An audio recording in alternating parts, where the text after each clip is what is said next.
esteemed deputy speakers, majority leader, minority leader, distinguished guests, ladies and gentlemen.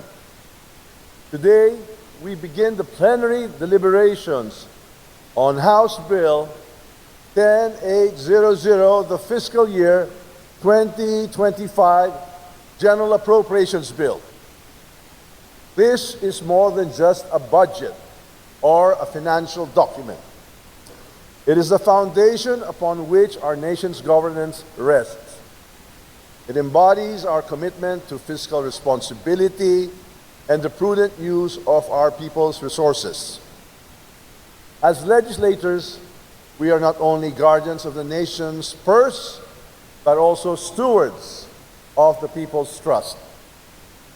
Every peso we allocate in this budget carries with it the sweat and sacrifice of millions of Filipinos.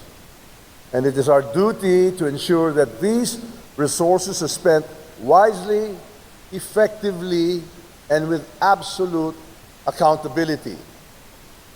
Our budget policy, carefully crafted and thoroughly scrutinized, is designed to achieve fiscal discipline while addressing the urgent needs of our people.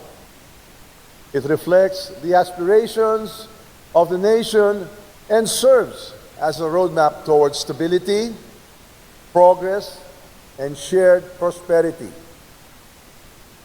Ang bawat sentimo ng bayan ay sagrado at narito tayong upang tiyakin na ito ay nagagamit para sa tunay na kapakanan ng sambayanan. However, we cannot ignore the reality that there are those who seek to undermine our work. Critics who speak of accountability while conveniently ignoring their own misuse of public funds. To these individuals, I say, let us be clear. This chamber will not tolerate hypocrisy, nor will it stand idle in the face of such blatant disregard of public trust.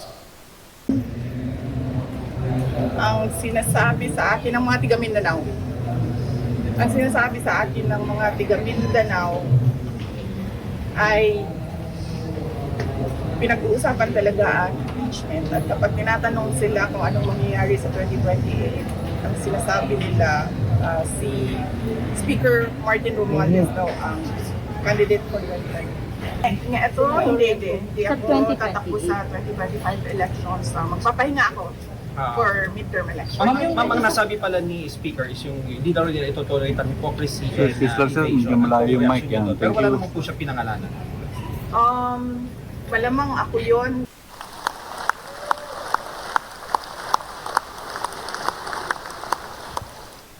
Hindi maaaring magturo ng daliri ang mga may sariling kasalanan. Sa harap ng Kongreso, lahat ay dadaan sa tamang proseso at walang makakatakas sa pananagutan. This House of Representatives has always stood by principles of transparency.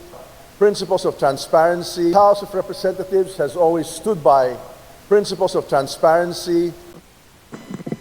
Madam Speaker, yun po yung point ko. Bakit nawawala yung report ng overall savings? Dapat nakikita po natin yon dito sa Kongreso kasi savings po yan na hindi na po alam ng Kongreso kung saan napupunta. And it's part of our obligation to know where these savings are. Saan nanggaling? Kasi that's where we see how efficient ang ating mga departments. So baka pwede pong isubmit sa atin today. So because of that, they will submit the report on savings. They will provide the report as okay, but henceforth they will include you will include it in the BSF moving forward. But you will submit within the week to the Committee on Appropriations, and we will copy furnish all members. You know, this is not acceptable, should not be acceptable to us. That's why we need those reports. Next. And accountability. Contrary to what some people may claim, we have worked tirelessly to ensure that every government agency's expenditure is examined with careful scrutiny and that every program funded by the people's money is aligned with the country's priorities. I commend each and every one of you, my esteemed colleagues, for your diligence and commitment to defending the public's coffers. Our priority is the Filipino people, ensuring that public funds are responsibly allocated, well spent, and protected from abuse. Ang pera ng bayan ay hindi para sa sarili, pakinabang ng ilan. Tungkulin natin bilang mga kinatawan na tiyakin ng bawat piso ay para sa pag-unlad at kapakanan ng ating kababayan.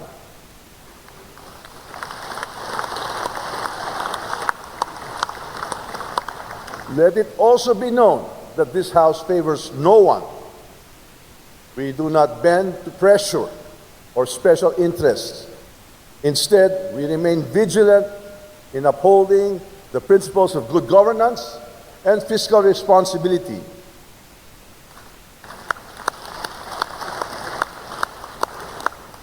The eyes of the nation are on us, and we will not fail them. Walang makakalusot sa ating pagsusuri.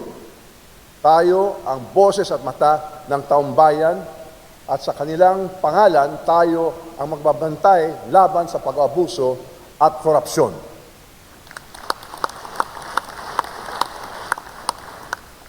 As we proceed with these deliberations, let us work with confidence and urgency. We have a duty to pass the 2025 General Appropriations Bill swiftly and to do so with integrity, ensuring that the nation's goals are met and that every Filipino benefits from the fruits of our labor. Patuloy nating itaguyod ang responsableng pamahala sa pondo ng bayan, palakasin ang ating ekonomiya at itaguyod ang kaunlaran ng bawat Pilipino tungo sa isang bagong Pilipinas. Together, we will deliver a budget that serves the best interests of the people, fulfill the goals of the 8-point socio-economic agenda, and contributes to the realization of the Philippine Development Plan 2023 to 2028. Maraming salamat po. Padayon.